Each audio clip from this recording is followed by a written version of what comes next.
This episode is brought to you by Monogram. Welcome to the Design Dash podcast, your guide to designing a life you love. Join us as we explore the keys to living the life you want without compromise.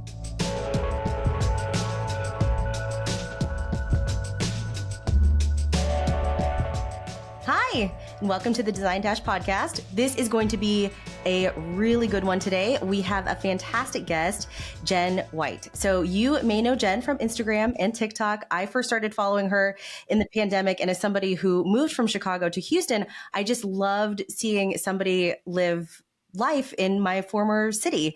And so for us at Design Dash, we love talking to women who are designing lives that they love. And Jen, you're living a life that I would love to live. So I think that that's why you're on the podcast. So thanks for joining us. Thank you. We'd like to thank our good friends at Monogram Appliances. We've partnered with Monogram for over a decade with our design firm, Laura Design Collective, and we're so happy to partner with them in producing the Design Dash podcast. Monogram sources the highest quality materials for their appliances, from commercial grade stainless steel to unscratchable sapphire glass. Monogram ensures lasting beauty and unmatchable quality for your luxury kitchen. And not only that, but they have an amazing team who we love working with, and we know you will too. So thanks, Monogram. Thank you so much for having me. I'm so happy to be here. So I know you a lot from you being a content creator, but you also have a full-time job. So tell us about how you're designing a life that you love. Yeah, it's funny. I love that TikTok is the place where you first saw me, like pandemic TikTok days were a whole different. I wish I would have known what I know now and just posted 5 videos a day. Like I wish I would have just quadrupled down, because that's when it was in maximum growth. But actually I started creating content on YouTube 8 years ago. That was my first platform. And this kind of blends into my day job and then my content creator life. So I, for the last, 10, 15 years, have been doing sales training and enablement for different companies.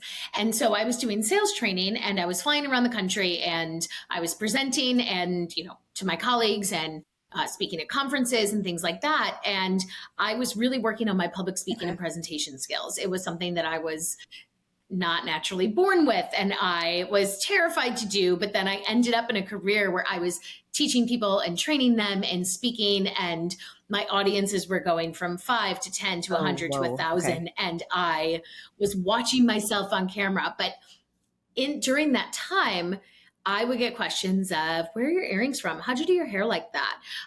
Where's that shirt from? And so one of my girlfriends was like, just create a YouTube channel. Like, I don't know how to edit. I don't even know, because we're talking, 8 years ago. So it was, YouTube was obviously a thing, but I was like, I don't know how to edit. Like, I have no idea how to do any of this. And so you can actually go to my YouTube channel, and I never deleted all my videos are there. You can see what I originally did. So I was doing YouTube, and in early 2020, before lockdown, I had started posting on TikTok. I had a couple posts, and I was like, you know what? This is my last year of YouTube. I have worked really hard. I have about 3,000 subscribers. I learned a lot. It was a hobby. And then I started posting on TikTok, and that took off. And so that evolved. Oh my gosh, I started with Amazon hauls. Then I went to Chicago history. And then I started sprinkling in vlogs, because on YouTube I had done, have you guys ever seen Vlogmas? No. Some YouTuber started this a while ago. So the idea, you're very excited.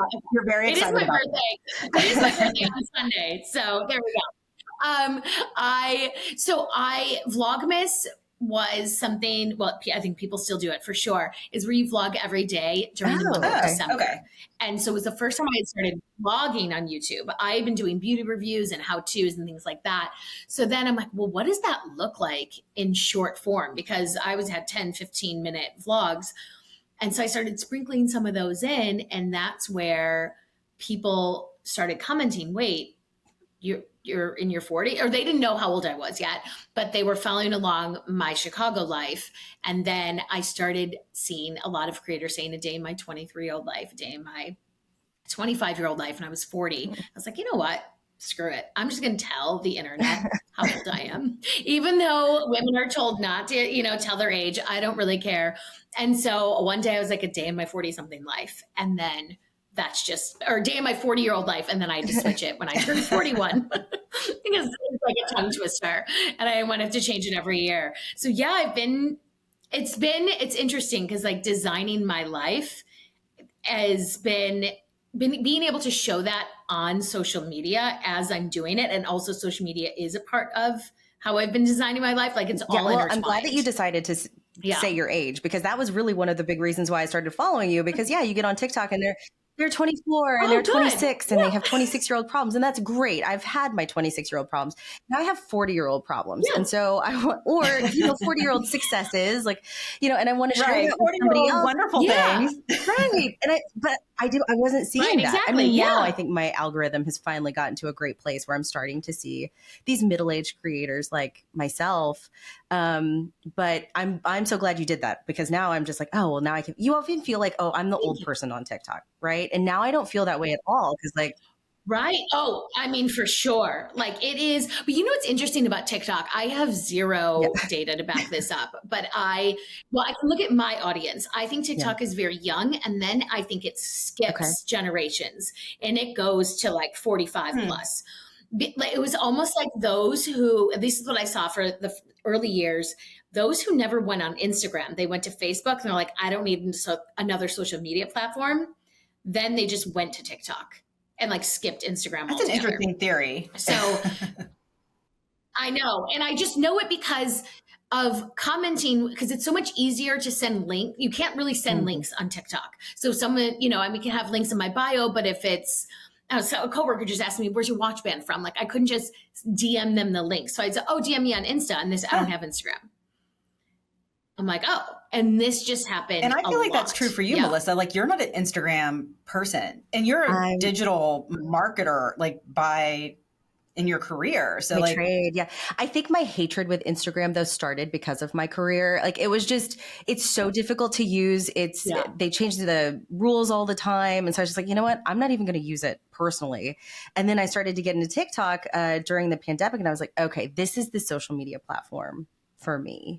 But I'm often afraid to I've never posted anything. I'm a lurker. I comment now. Like I'll see other people's lives and I'll comment and engage. Yeah. How do you get yourself out there? I mean, you said that like you were working on your public speaking, you're in sales, but like, what was it like to get started? Yeah, but that was like work stuff, like your life. Right? Like it was so just intimate. Yeah, this is my life. I mean, there are definitely components I don't share about my life on my vlogs, but I don't know. You know what it was? It was that I had the practice on YouTube. I don't even know how many vlogs I did on YouTube where I was used to, I mean, honestly, a huge part of it is getting used to walking around in public with a camera, just like walking around with your phone, just like talking to it. I now could care less because this is a part-time job for me. This is my goal full-time, right? Like this is what I do now. But I think then I started sharing. I was in a relationship when I was vlogging on YouTube and he wanted no part, didn't even want his voice. So I had to make a lot of edits. And so it was just me. And so I really learned how to just have me on the camera and there was like no one else. And I had a good amount of subscribers, but I had comments where I could kind of tell the things that people liked to see based off the comments. So then, I mean, being on social media is a lot of trial and error. I'm like, let me put this out there and see what people think. For instance, a day in my 40-something life. And the comments were like, oh my gosh, I found my side of TikTok. Oh my gosh, I can't believe this. Like this is, because even I've talked to women who are 30. They're like, I would rather follow you than a 23-year-old because I can learn from things. And it's just more, it's more relatable. So I don't know. I guess I just took a huge leap.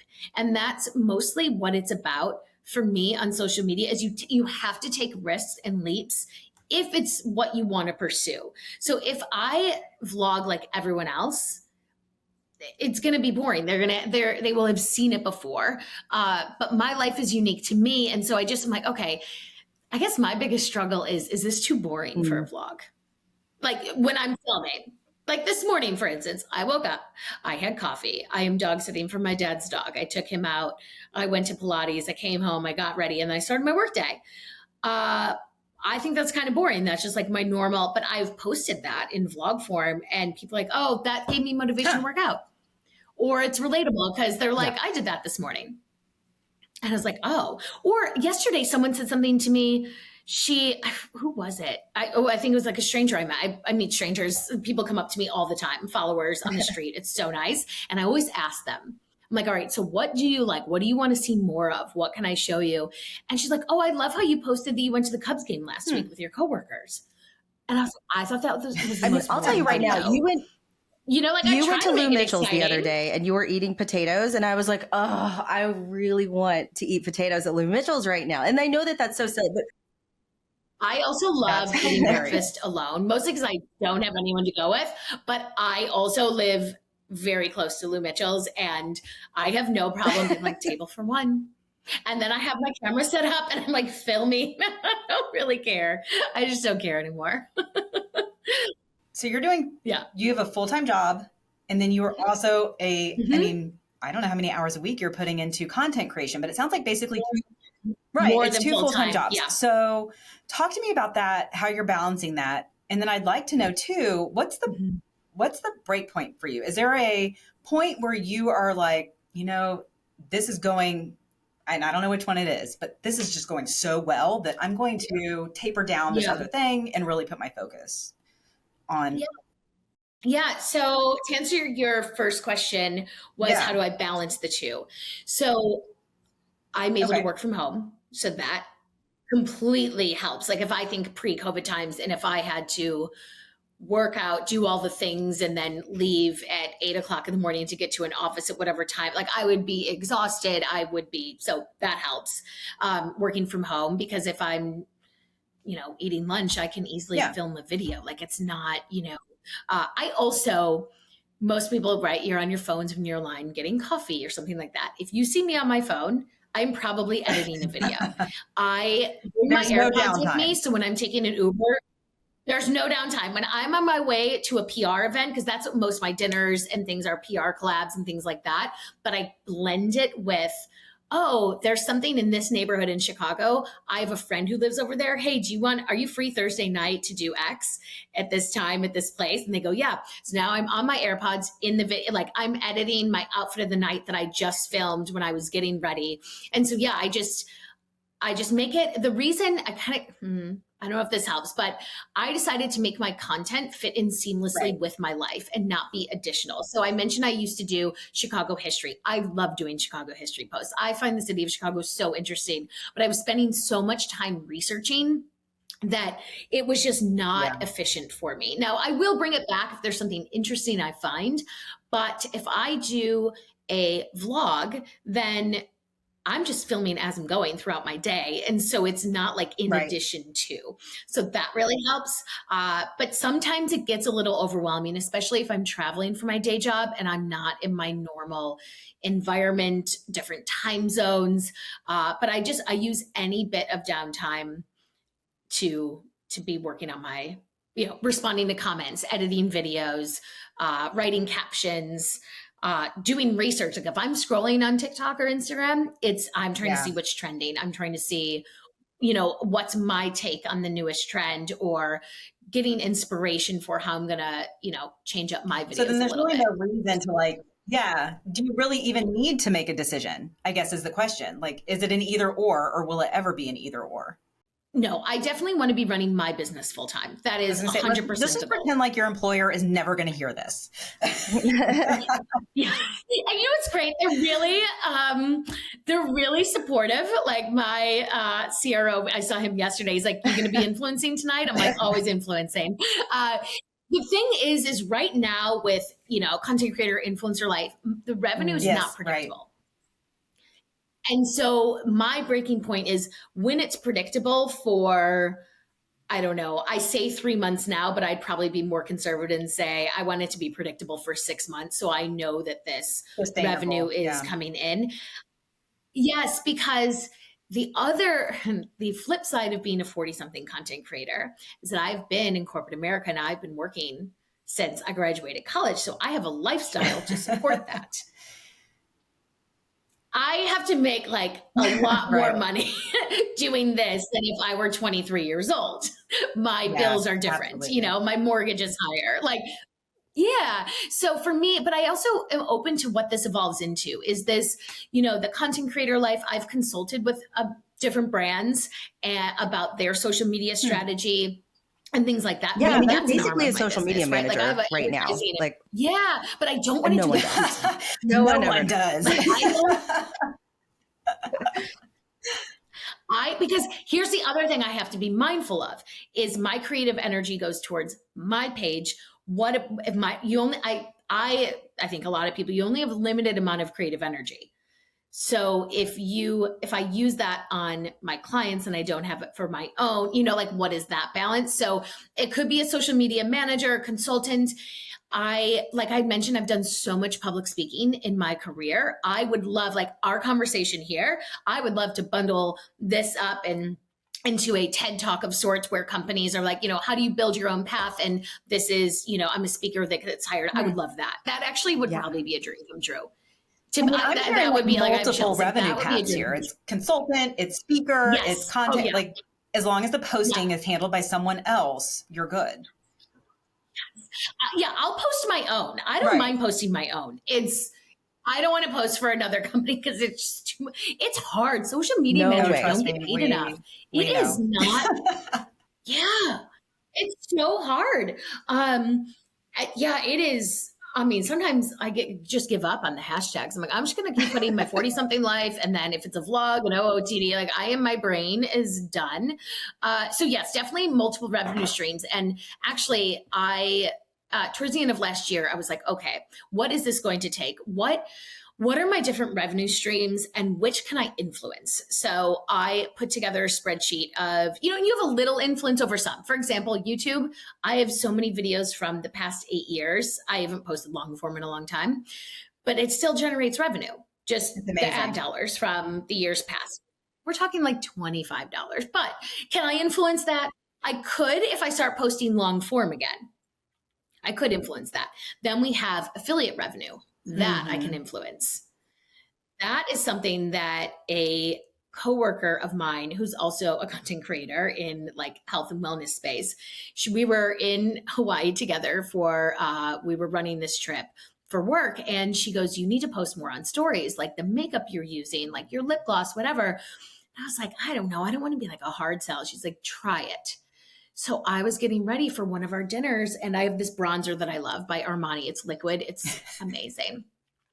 And I just posted, I was like, hey, I'm getting ready for our luau night. This bronzer is amazing. And I put a link to it and it generated over $100 in affiliate revenue just from that one story. And I was like, oh, I have a bigger influence over this than I thought. And I can't do that on TikTok. TikTok has to be link in bio. That's interesting. So now I'm looking at yeah, it is. And it's like a very direct correlation to sales. She was so right when she told me this. So now I'm like, okay, because I'm posting about these things anyway. Melissa, you've seen, I do like a get ready with me. And I'm like, oh, I love this bronzer. I love this concealer. Links in bio. My LTK has I'm my about top to buy the sweater that you have on right now because you did your live in it the other day. And I was just I need to know about the eyeliner. Like you've got something brightener. I need to know. This is why I started doing this. So this is an Aerie sweatshirt that I am obsessed with. Wait, is this the same one as the white one you have too? Yes. And then I got it delivered in forest green the other day. I'm going to film a haul today and then you'll see it. And then I love like today, because it's like work day, like I'm doing it like this, but I'll wear like a strapless bra and throw it over. Probably tonight. It's chilly here. It's not the weather you guys have. I will probably just put on a pair of jeans and like drape this over my shoulder and that'll be like my outfit tonight.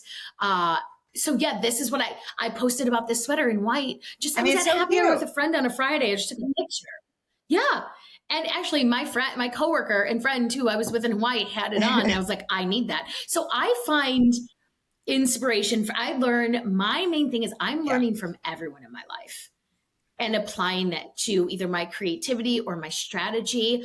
Like my friend Molly is, like I said, she posts a lot about non-toxic living. So there's not really a correlation between her content and my content, but we can talk strategy.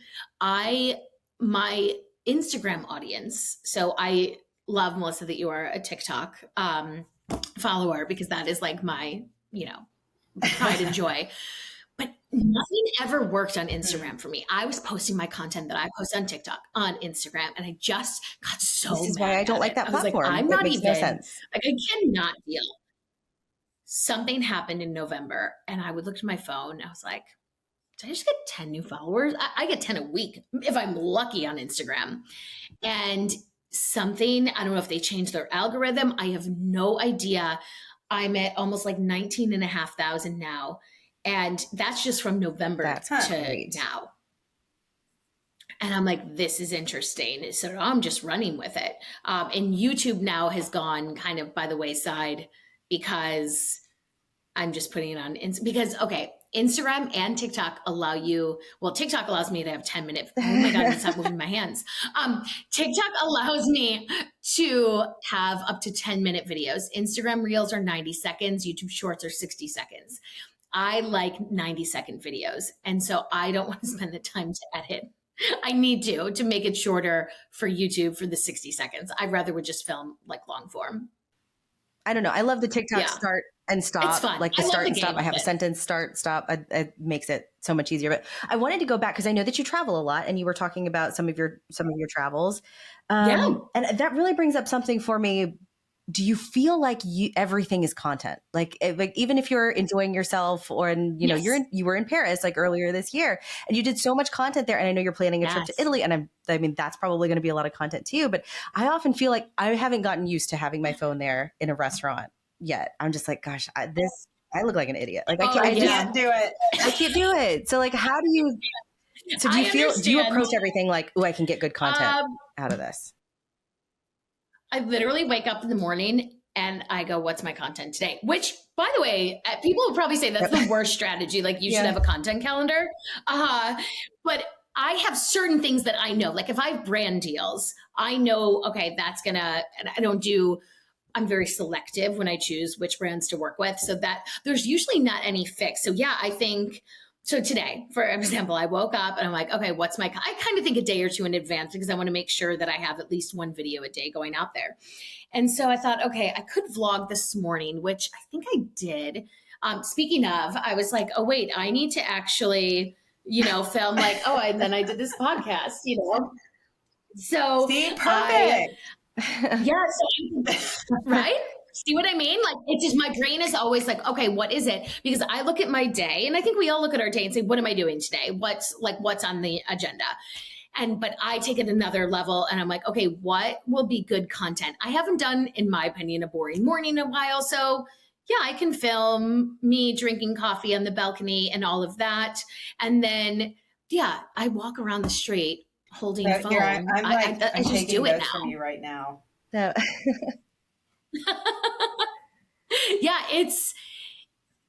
I build the story in my head. You know my voiceovers? I don't write scripts. I've never written a script. I don't write bullet points. I don't write down anything. And I think that comes from my sales training background. And I used to always use bullet points or visuals. So I would have my slides and I knew my talking points because I would rehearse. I don't like the way it sounds when people are scripted. It is not what I want. All the time. I agree with that. No, I agree with that approach. Sure. I mean, I think if you have a general idea of what your goal is, you can get there. Yeah. Otherwise, it exactly. it just sounds planned and annoying. It doesn't sound authentic, even if it is. That's true. Like I know a lot of creators, they go, well, I have to get my script ready. I'm like, for what? They're like, my video. I'm like, what? Now there's certain things, like if I work with a brand and I need to hit on certain points or they need certain phrases said, I'll have that kind of on my screen just so my brain can read it the right way. But for instance, today filming, like I already know, like, so tonight I have plans. I'm going to a rooftop opening it's this like hotel downtown in the Loop, and I'm going to the event. So I was like, okay, I can do a day in my 40-something life. I can also do a night in my 40-something life. I can also, what I should do, because you both commented on this and my coworkers did on previous calls, so I'm going to film my American Eagle haul. So now my American Eagle haul is a part of my vlog. This is a part of my vlog. Now there's going to be content from that. So it's just, everything is content. And I have to tell myself sometimes, just today you're not recording. Can you do that? You can, like, so you can turn today it off. You're like, okay, I'm just not doing it today. As long as I know that I have content ready to post for that day or the next day, then I am fine.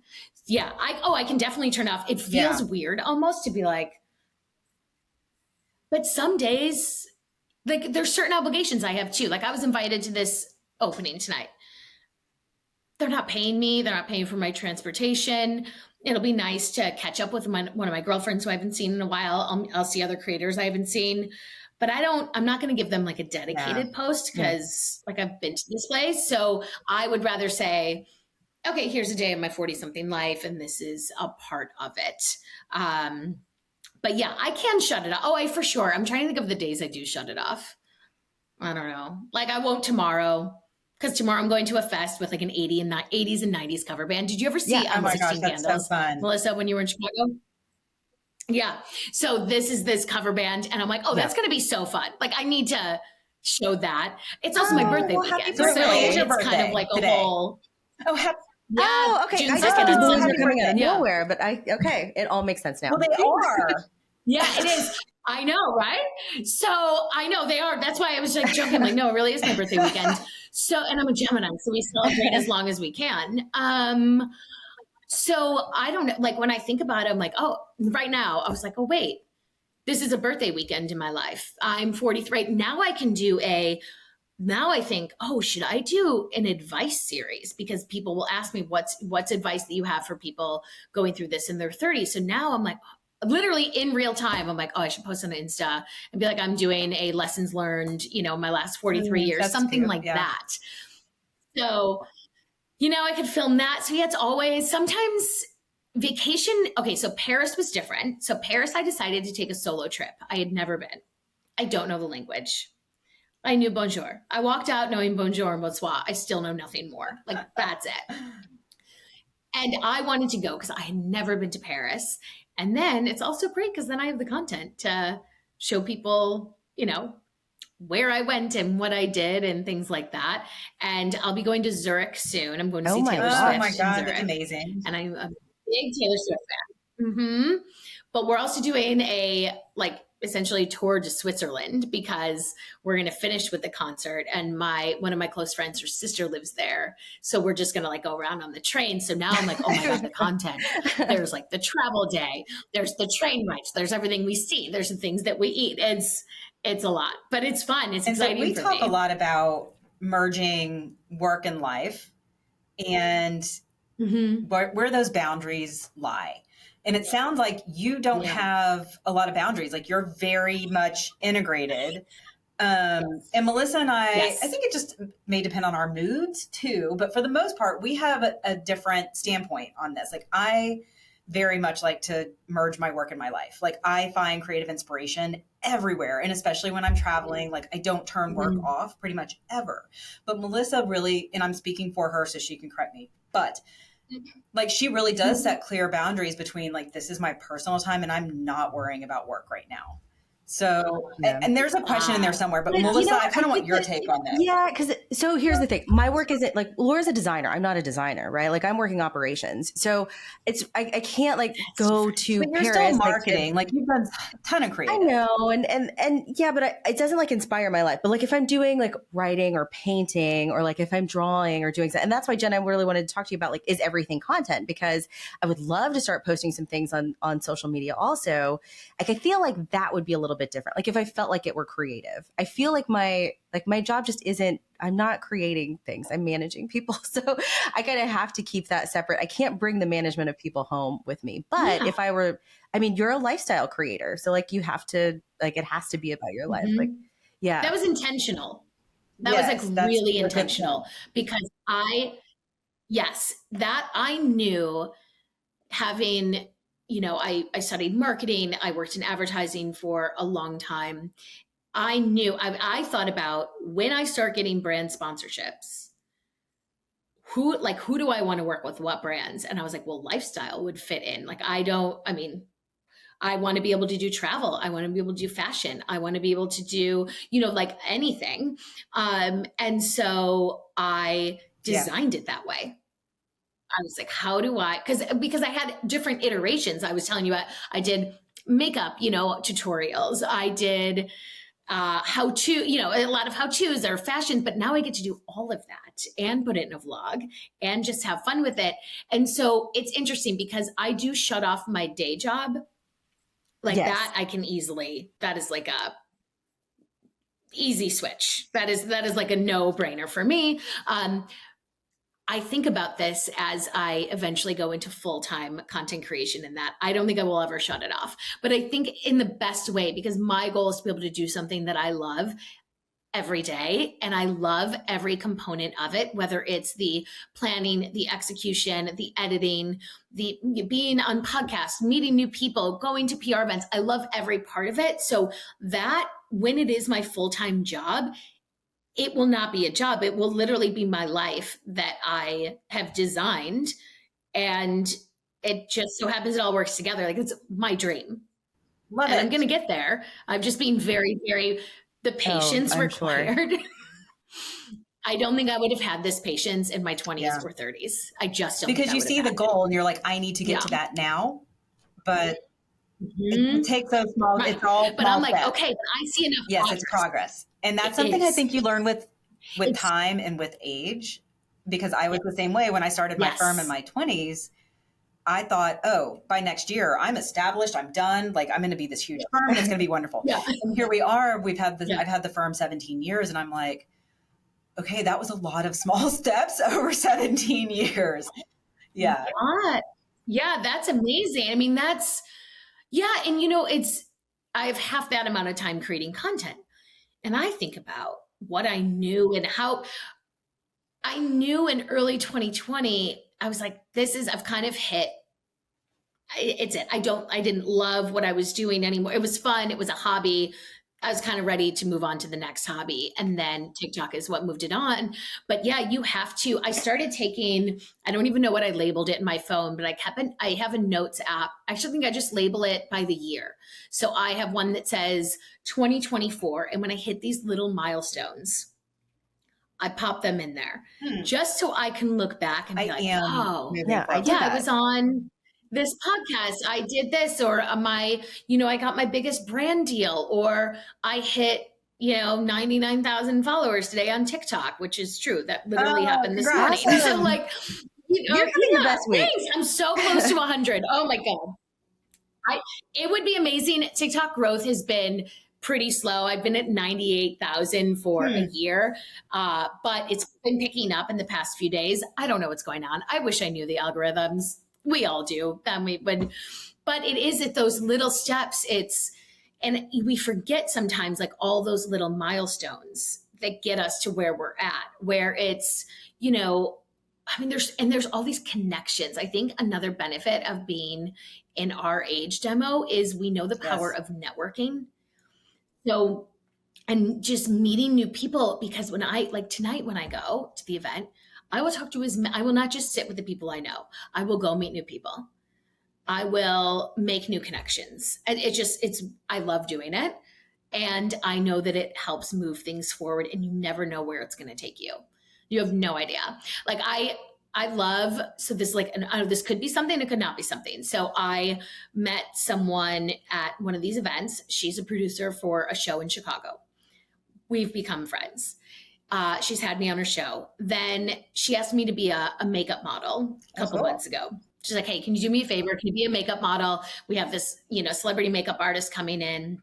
And I said, yeah, sure. Like, I'm not talking. The people on the show know me because I've been there.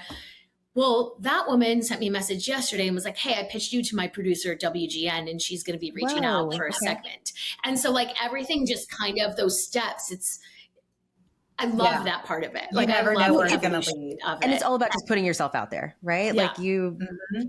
Yeah. You have, if you're going to put yourself on social media, you have to stop caring what other people think. That is so hard. Especially when they start telling you exactly how they think.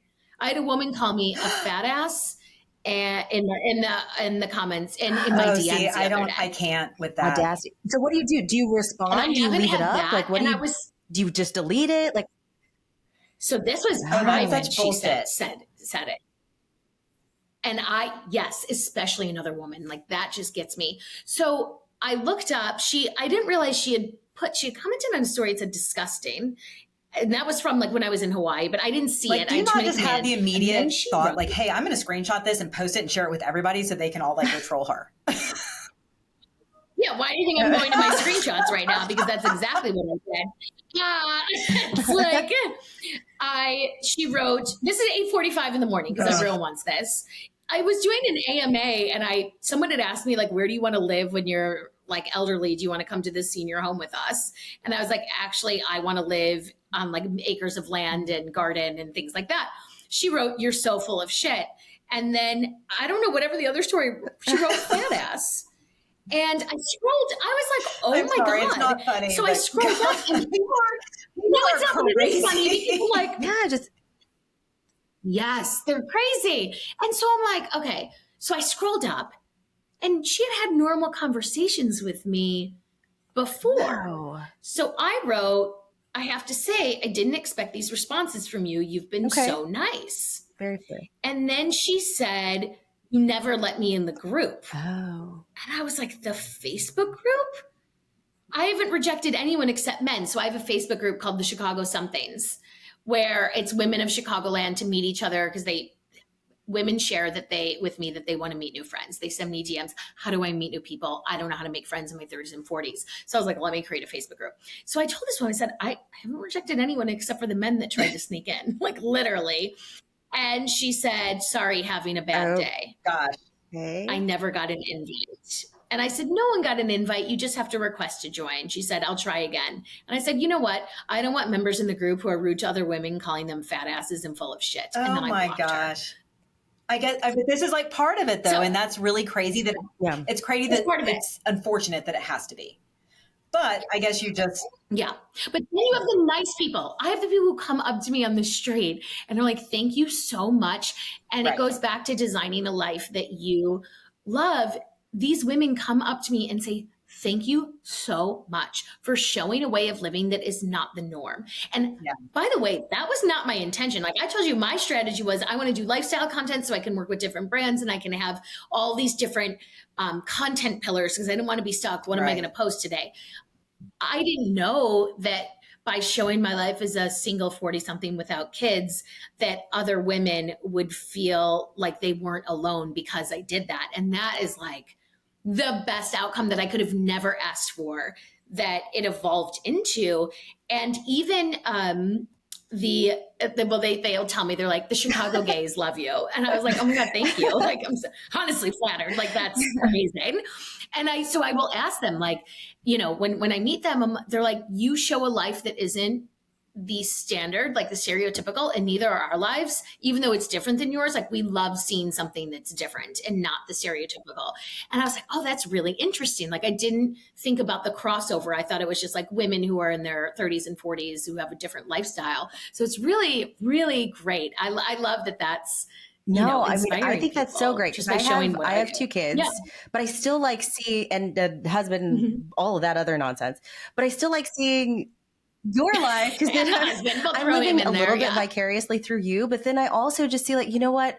I can go to Pilates today and go to work a little bit later because I work from home. Like I can go and get a manicure and, like share it with everybody. Like I think your life, whatever it is, as long as it is authentic, is worth sharing with other people. And I think that sometimes you see all of these kind of like unattainable things, like Nara Smith, for example, like, okay, like great. And you're beautiful while you're doing it, but like, that's just not relatable to me. And so like, I love what you get to do. And so maybe I should be better about social media, but see, I managed social media for a long time and I did the posting for other people. So and you don't want to continue doing that really makes you jaded. What do you do for yourself? Well, it depends on what your goals are, right? Like I started sharing it and I thought I want to make this a full-time job. Like I want to make this, and whatever it evolves into, I'd love to have my own show. Like that would be like the ultimate, having my own show.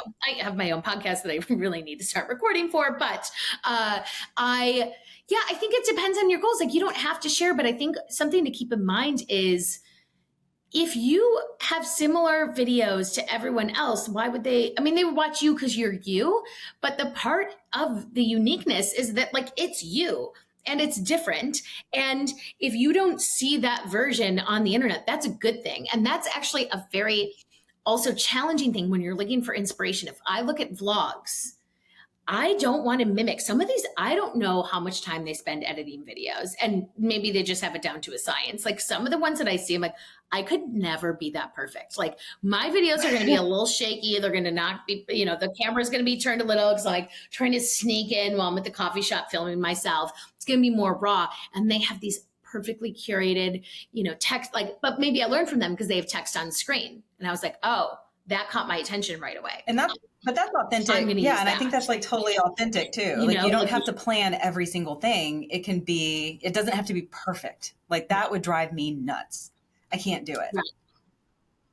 Right. We would never post anything. Right. Well, that's exactly it. If you wait for perfection, then there's no, oh my gosh, you'll drive yourself insane. And it's just not who I am. Do you ever post something and then delete it? You're just like, ooh, that wasn't what I wanted it to be? Or do you just let everything ride? You're like, you know what? I did it. I'm posting it. My vlogs, I don't really take down my vlogs. I don't take down those. In Insta story, maybe like, I don't know. Sometimes people ask me questions and I respond to them. And I was like, you know what? I was in a mood. We are going to delete that. But that was very 5 minutes ago. Like, I'm over it. Yeah. You didn't get invited to a Facebook group. You got a little upset. Oh my God. I reject you from my group. Yeah. Okay, but here's also. Yeah, I didn't reject anyone. I only rejected men. Like, some people are like, I used to live in Chicago and I would love to see. I'm like, I literally not even looking at what city you're in. I'm looking to see if you are a male or female. If you are female, you are in the group. Like, unless you're going to be a jerk. And if you don't have a profile picture. Yes. The only other thing is if you don't have a profile picture, I'm not accepting because I don't have proof that, not that you can't lie with your profile picture, but but you get those. Or I don't know, Melissa, maybe you both. Did you see the video I posted asking where single men in I don't Chicago think so. were? Oh, well, I have learned. It was a genuine question. Okay. You're going to have to go look at the comments on this video. So I was packing for a trip for work and I got a DM from a follower and she's like, hey, I'm recently single. I'm in my late 40s. What bars and places can I go to in Chicago to meet single men? And I was like, that is an unsolved mystery. Let me ask the internet.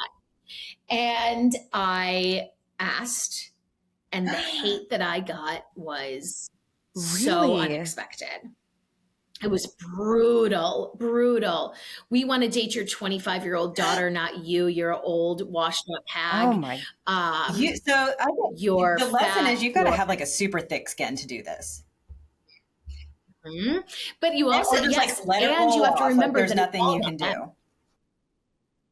Because think about what it would take for you, like we just met, but like if you didn't like something you saw in someone's video, scroll by, keep going. Yeah, you scroll right on. Right, you scroll by, but you have to be so unhappy in your life that leaving a mean comment makes you feel better. So it's all about them and having more just like compassion for, I'll sometimes write like, I hope you have a better day. Like, the fact that you came to this are you okay? And I guess you don't want to open it to questions, but really that's the question. Like, man, I'm sad. I'm sorry. Yeah. What's going on with you? I also love passive aggressive responses. I really have fun with that. I can't be the bigger person every time. It's too hard. My favorite thing to write is when they say, you forgot this, or you didn't do this, or you know, all that. I just write, good to know. They can't say anything. I actually told my little niece, she's 7, well, 7.5, she would correct me. And I said, hey, if someone at school, because like, you know, my brother had said some kids were saying some mean things to her because they're kids and they're mean. And I was like, you know what you should do if they say, oh, you know, this, just go, good to know. I was like, you're not getting in trouble with the teacher. You're not, there's nothing going to happen. And my brother's like, yeah, actually, I don't mind you telling her that. Because that's what I say to the trolls. Like, good to know. Except for when that woman called me a fat ass. I'm like, no, appreciate that. Yeah, whatever. Yeah, thanks. Good to know. The other one that gets a little bit more sarcastic is noted. Yeah. Like that is if it's a repeat offender, I'll write that. No period. But like, I know. Yeah. And like, it's interesting. So TikTok, I have a community of people that, I mean, you know, Melissa, you've been following me for, 4 years now. I know. And I mean, the thing is, majority of the people that are in your, that are your followers, like everybody is so nice, so supportive. So nice. Like, I mean, it's like a bright spot because it's all of these women who are just like supporting each other and like, you're great too. And I was like, okay, thank you. Yes, it's amazing. I needed that. Yes, I love it. It's so nice. And I know some people have the opposite experience on TikTok and they have a better experience on Instagram. And I don't think there's any rhyme or reason, but I used to go live a lot on TikTok when I first started. Oh my God, I was live sometimes 2 or 3 times a day because something was up with the algorithm. And if I went live, I'd get off a live and I'd have like 200 new followers. And I'm like, well, we're going to keep doing this. Like, this is what we're going to do. So we're doing a live as soon as we are done here. Melissa and I are going to do a live. If it's still, I don't think it's still, I need to do it more frequently and I can tell you if it still works.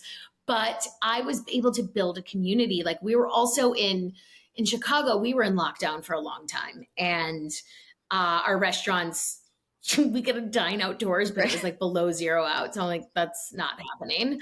And so I would go live, I wasn't around a lot of people. And so I would go live when we would all talk. And so I think that's a huge part of where that community got built, which is really nice. And now Instagram, I'm kind of at the beginning again. It's fun.